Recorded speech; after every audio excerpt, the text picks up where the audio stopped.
Good morning, everybody. First of all, how are you? What a good-looking group. Thank you. I'm elated to be here. Thank you. I know it's a holiday for many of you, so thanks for taking the time.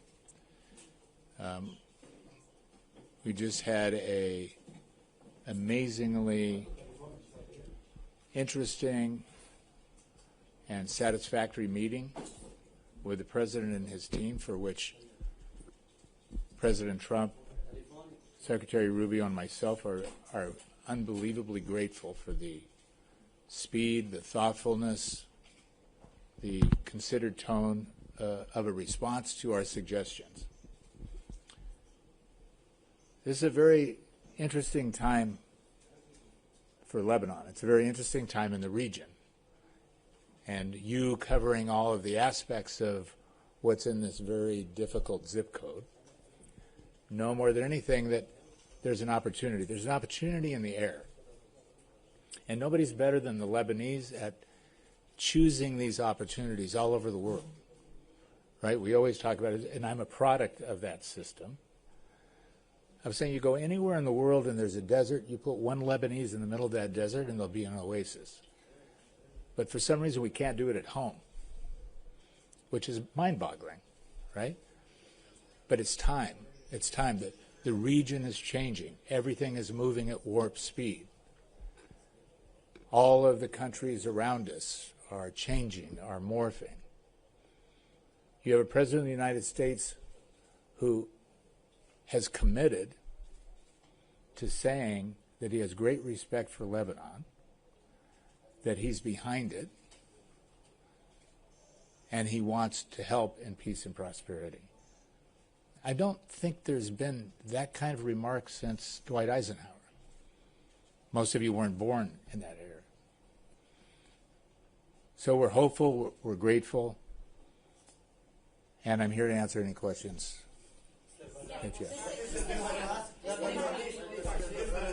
Yeah, Mr. Barrack, were you convinced by the Lebanese response concerning the disarmament of Hezbollah, and was it clear for you? Look, I'm grateful for the Lebanese response. Quite honestly, I got it 45 minutes ago. So it's thoughtful, it's considered. We're creating a go-forward plan. To create that, we need dialogue.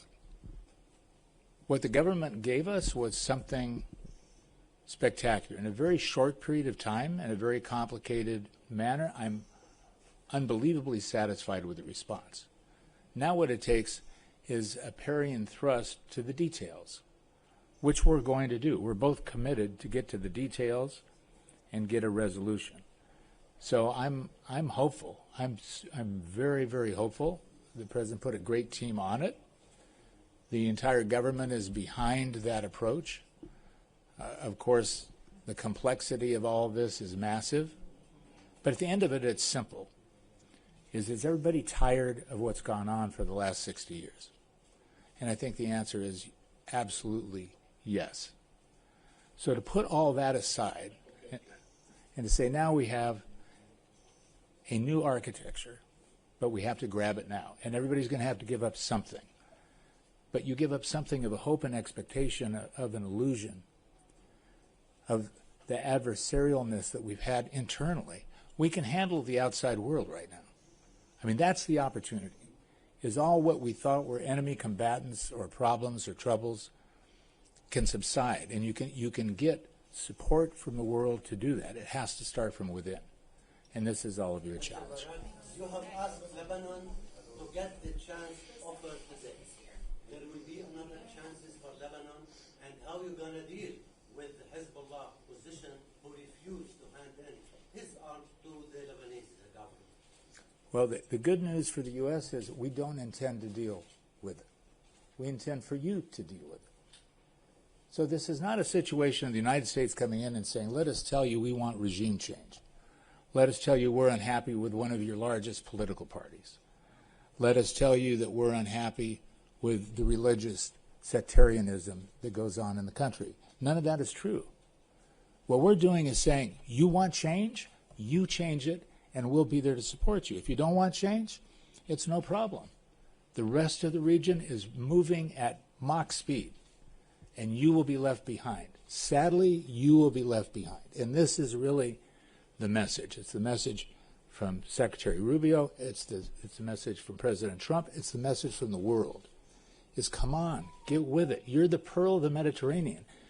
Before anybody, the world looked at Lebanon and said, this is the bridge between East and West. This is the most amazing and resilient people in the world. How can we not get it together?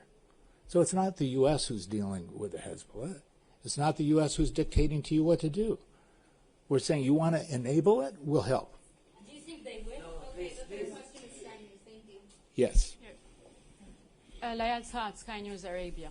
Following the agreement, the ceasefire agreement back in November, the U.S. failed to ensure Israel's commitment to the truth. What are the assurances you can offer this time to Lebanon? And are we possibly on the verge of a new war in case you are not able to take diplomatically what you want from Lebanon? And by you, I mean also your ally, Israel. Wow, you packed that with so many things that I don't agree with. Yeah, I'm a good journalist. Yeah, you are. That was really good. Thank you. Starting with failure, right? So, and thanks for the question. I understand what you're saying, but I don't take responsibility for any of that because it wasn't a U.S. failure. There was never a U.S. security guarantor for Israel. There was a mechanism set up. You have a task force of UNIFIL who is a provider of enforcement technique. And what happened is the specificity in that cessation of hostility agreement just wasn't sufficient. So neither side trusted each other. There was no security guarantor. There's a mechanism that had no ability to correct a default. So the mistrust between Israel, Hezbollah, LAF, all of the pieces just never came together because everybody was in such a hurry to get a transaction done that the headlines of the agreement were not sufficient for the details of what happened. So what your government is doing now is filling in those details. I'm not smart enough to answer all of those questions. I'm pretty sure you are. But what we did is went back and said, let's take lessons from the past. What are lessons from the past? We had a Taif agreement. Taif agreement was done before you were born.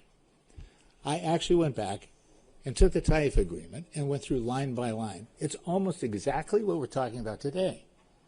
Exactly what we're talking about today. I said, how could this happen again? All of the same ingredients. We had a cessation of hostility agreement. Why did it not work? Lessons learned again. So we're taking all those lessons learned, but the reason I really have hope that this can happen at this moment is what's happening around us. We didn't have the opportunities that we have now. My belief is Israel wants peace with Lebanon. They do. How to get there is a challenge. Hezbollah is a political party. It also has a militant aspect to it. Hezbollah needs to see that there's a future for them, that road is not harnessed just solely against them, and that there's an intersection of peace and prosperity for them also. I think the desire that's coming out of our combined headlines of agreement is all that. So I don't think it's a failure of security guarantor. There was no security guarantor. I don't think the collapse of that agreement is the collapse of the interest in all parties wanting to make a deal, and on a regional basis of what happened in Iran, what's happening in Israel, what's happening in Syria. Syria is moving at Mach speed. Who could have ever imagined? Right? Did I answer that satisfactorily? Yes. There is any link between the affair of the Hezbollah and the next negotiation between U.S. and Iran? Zero. Are you asking, is there a connection between what we're doing here and the negotiation with Iran? No. The connection of what we're doing here is you. It's not, the problem is not Iran. The problem is you cannot agree amongst yourselves. So we take the Sunnis, we take the Shias, we take the Maronites, we take the Druze, and you take the 150 sects within that. You have 19 different religions, and you start by saying we're religion first. Mr. Barrack, Mr. Barrack.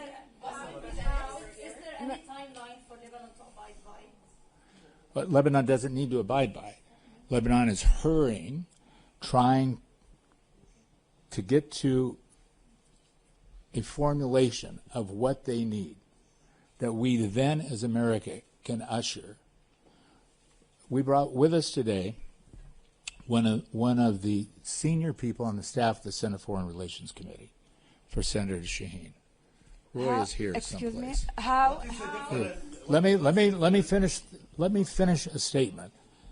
And you know, part of Lebanese hospitality is calm down. Take a breath. I'm not going anywhere. I'm happy to answer these questions. But give me a break. I'm not the enemy. So the answer on all these things, the pieces of that puzzle, are really in the hands of the Lebanese government, which is complicated. Right? There's so many pieces of it.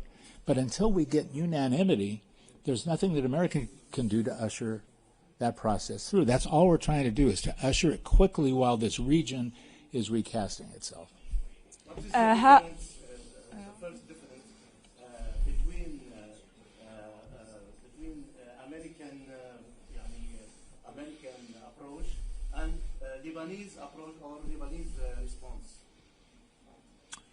Well, it's a document. We had 15 points, which were all the things that you know. The Lebanese response was very responsible of some of the things that we missed, some of the clarifications of things that they feel that they need that are different from what we asked, but all within the ballpark of where we're trying to go. Is what's a resolution of all these things on a diplomatic basis, on an LAF basis, on a Council of Ministers basis? How do we blend all these? How do you bring back life to the South? How do you handle this issue with Israel?